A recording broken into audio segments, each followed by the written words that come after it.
What's up, YouTube? Welcome back. It's make it or break it day for the Nighthawk.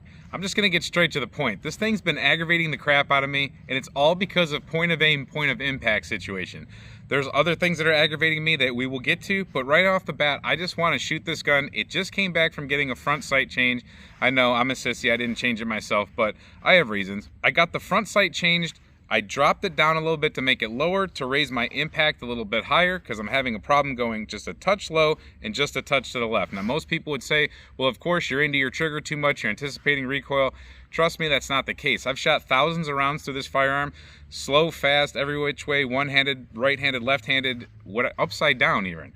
So I always shoot just a hair low and to the left. I can do Kentucky windage if I want to, but that's not the point, because this thing needs to be spot on, and it needs to be as soon as I acquire my sights, I need to be able to take a shot without thinking about it. I don't like to rush to drifting sights, pushing the sights back and forth to adjust for your deficiencies, let's say that, in impact, but I don't want to do that. I don't do that with guns unless absolutely necessary. Truthfully, I can't remember ever doing it with a handgun. I put them centered, and if I shoot properly, most guns out of the factory shoot centered. Maybe the up and down will be a little bit off, but the left and right, if your sights are centered, most guns shoot true. This is a Nighthawk, so this gun should be totally accurate. When they send the test target shows that it's completely accurate.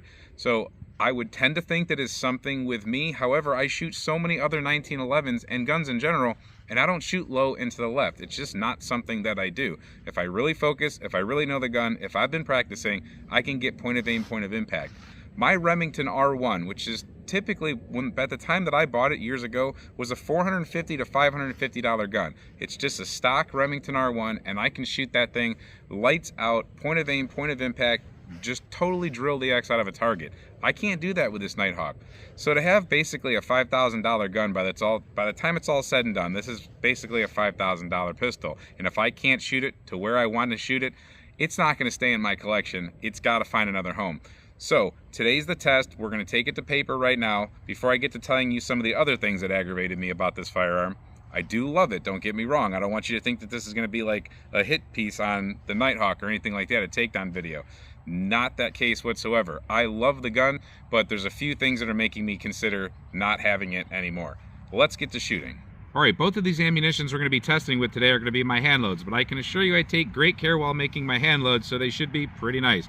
The first one is going to be a Bayou bullet, powder coated, 230 grains, sitting on top of 4.5 grains of tight group with a cartridge overall length of 1.25.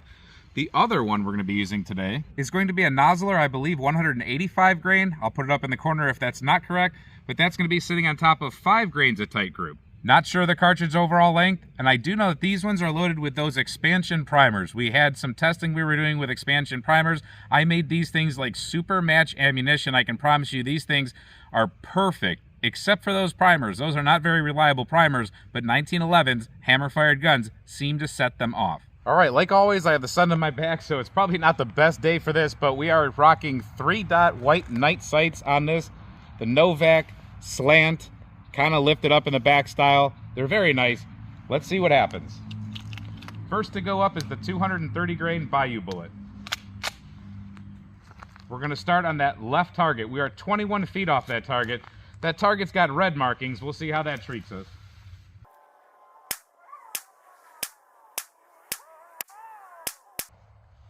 All right, that was 8. Let's take a look. I can tell you right now, I'm kind of happy. All right, so I knew that this first shot was going to break up here somewhere. I was perfectly centered, and then right at the very last moment, I felt myself come up just a little up and to the right. After that, we started drilling it pretty good in the center. I got a little sloppy at the end with some of these, but overall, the average of the group is pretty much where I want it. Let's go ahead and do another 5 rounds of this and see how it goes. Correction, 8 rounds of this and see how it goes. And we're going to do it on the black B8 target. All right, 8 more rounds. Hopefully I can do just a little bit better on my part, because the gun is doing its job, I believe.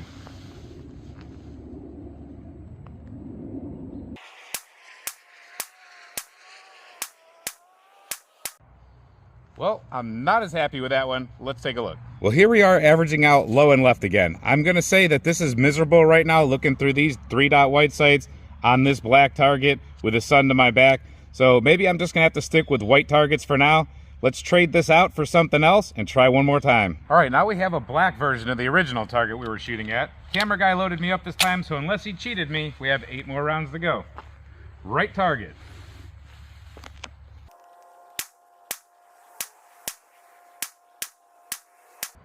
All right, let's take a look at that. It kind of fell right in between the two of them, I think. All right, so I'm pretty happy with where we came up to from where I was shooting. Most of my rounds before I did this sight were landing somewhere down in here. So we're bringing it up where it needs to be. Let's go ahead and try the other ammunition and see if that changes anything for the better or worse. All right, nozzle or hollow points. We're gonna go for that left bottom red target. I guess we have to get the round inside the gun.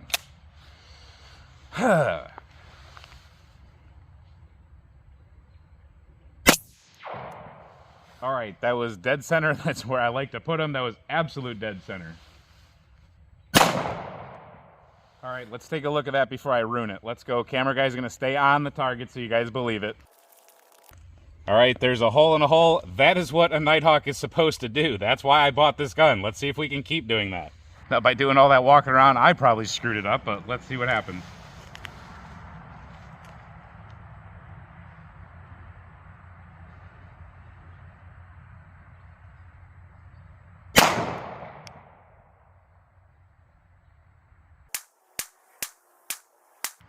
Wow, let's take a look. All right, I told you I tried to make that ammunition very nice. That's basically your match grade ammunition, and I think it shows. It's got a better group than the Bayou stuff up top, but these two shots right here, I can tell you it's because I just didn't have a perfect level off of my front sight with my rear sights. You're supposed to have, in case you don't know, what it is you're supposed to make a perfect flat top across here. This front sight should always be exactly in line, and it's really hard sometimes to make sure that you're paying attention to the even light on the sides and the even height up here, and the 3-dot sights, and you're supposed to focus on the front, and you're supposed to have a sight picture too. So it's a lot to put together, but when you do, boom, there's where we go. We have at least, I think it was 8 shots. It could have been 7. I'll look back on the video, but 1, 2, 3, 4, 5, 6, 7, 8. Boom. That's what a Nighthawk's supposed to do. Let's see if I can make it do it on this target now. All right, 8 more, and I'm going to try really hard to make a nice group for you guys. Bottom right target.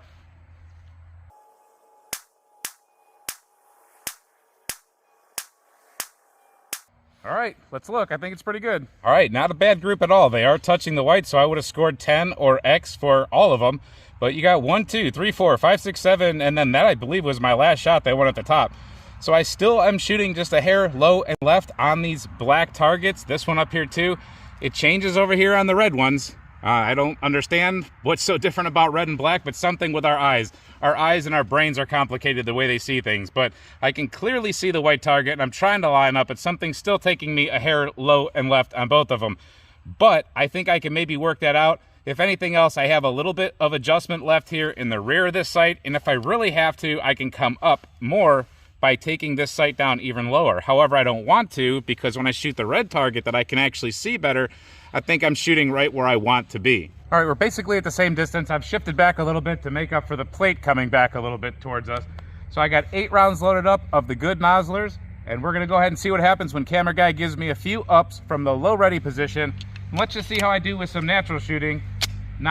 And there they go. Those nozzlers don't like to chamber in this handgun, so there's a picky one. I made those rounds really, really nice, but at first at least, the first round, that's twice in a row now, does not like the chamber, so I'm not going to be using those for defense or anything like that. Maybe for fun, but not for defense.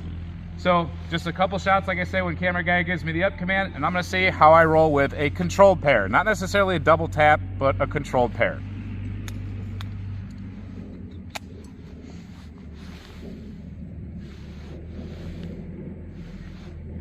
All right, camera guy, whenever you're ready, give me an up. Up.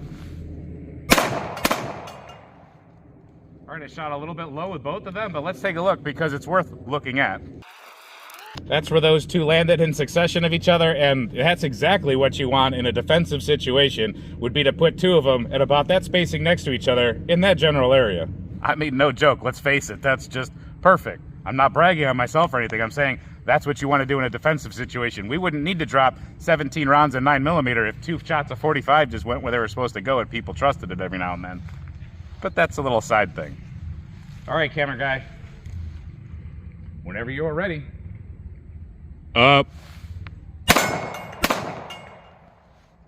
Same general area. This time I'll go for the head. Camera guy, whenever you're ready. Up. I don't like those. One went high and one went low, so that tricked me up a little bit. Go ahead and going to a different type of sight picture, but let me try it one more time. Camera guy? Up. And we had, you saw me run down into the gun a little bit, and that's because we had one fail to feed all the way. So, still failing to feed. All right. It's in there, I guess. Camera guy, give me one up. How about this one? Give me an up. Up. A little off into the left, but not bad. Let's load up one more magazine. So yeah, a few in here where they needed to be, a few less than ideal, maybe a collarbone shot. The headshots, they both would have probably done the trick. Freshly painted target, we got the Bayou bullets back in there for reliability. And this time when camera guy gives me an up, I'm just gonna put all 8 of them in there in a controlled cadence. I'm not gonna let her totally rip. We're gonna try to actually hit what we're aiming at. All right, camera guy, whenever you are ready.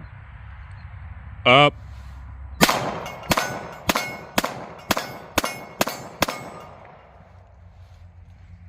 They fed. Let's take a look. So as you can see, I'm much better when I take my time on the targets than I am when I'm speeding up on the plate. We still got a couple good hits in there, and we got, you know, vital hits, I guess you'd call them, but I was coming off low and to the right. That's just the theme of this gun for me, especially going fast, I guess, right now. But not bad. We're just having fun on this.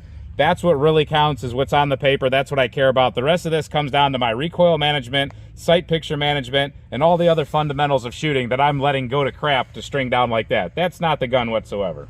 Now, just for fun, there's a plate you probably can't see about 90 yards down there, but if I hit it, you'll hear it. It's a 12-inch plate, and I don't think I'm gonna hit it, but let's try it.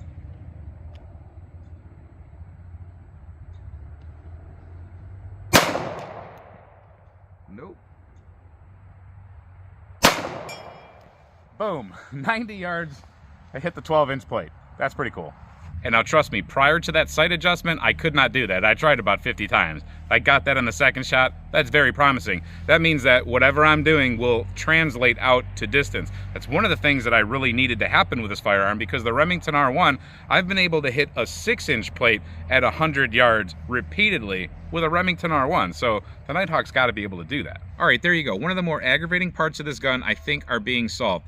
Now it's up to me to relearn how to shoot the pistol properly, get back acclimated with it. It's been a long time that I haven't shot it, and like I said, thousands of rounds prior to that, I couldn't hit when I'm aiming at properly. Now I think I stand a chance. So that's not the first time we've changed the sights on this gun, because it originally came with high knee straight 8 sights, and I don't like those at all. But I think we're good to go now. Let me tell you about the other things that aggravate me about this gun, because I told you I would. Aggravating price. Okay, so we all know that these things are expensive, but I made the decision to buy that. And hey, I worked hard for it, I bought it, and I was happy. But with that, you want extreme reliability. You want a gun that's got a good coating on it, so it's not just gonna get wrecked really fast, especially if you're gonna carry it. You just want the gun to work out for you. So we got the point of aim. Neighbors are having fun.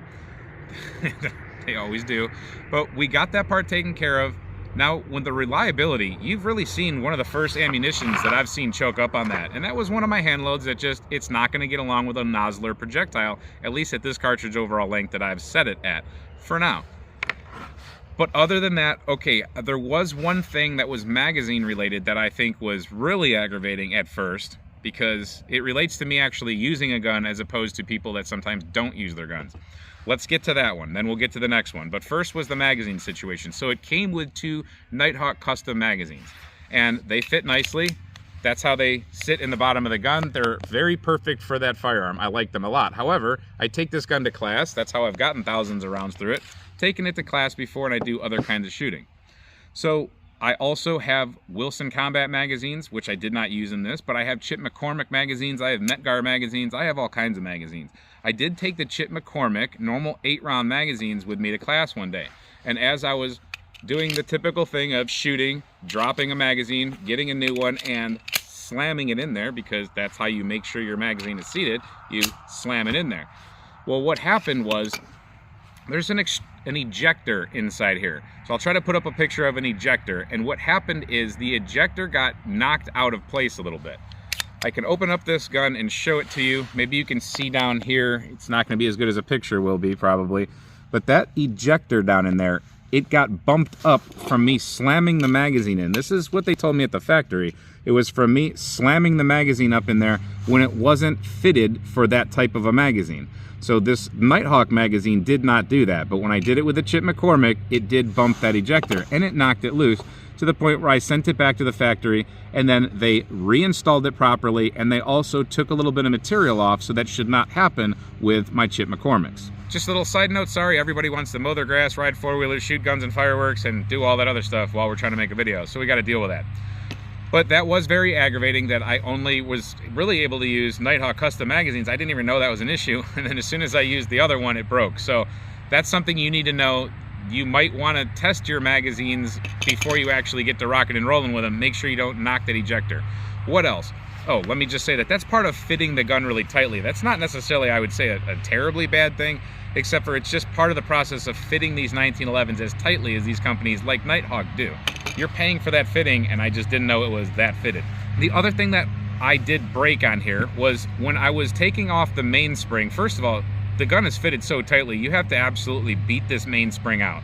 So I like to be able to take my guns apart and deep clean them. A Nighthawk, or a 1911 in general, it breaks down to like 50 some pieces. I can't remember the exact number, they're all a little bit different, but we're talking 50 separate pieces that you can take this thing apart to, and I like to do that quite often.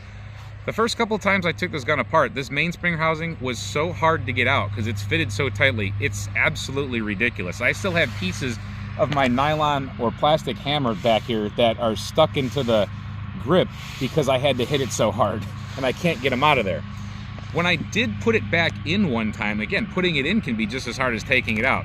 The spring that's in here, that little 3-prong leaf spring, the name is escaping me at the moment, I broke it. It's got a little hook that hooks into the frame to keep it in place, and somehow I broke that little hook off of it. So back to Nighthawk again to get it fixed and fitted properly, because you can't just drop any normal one in there.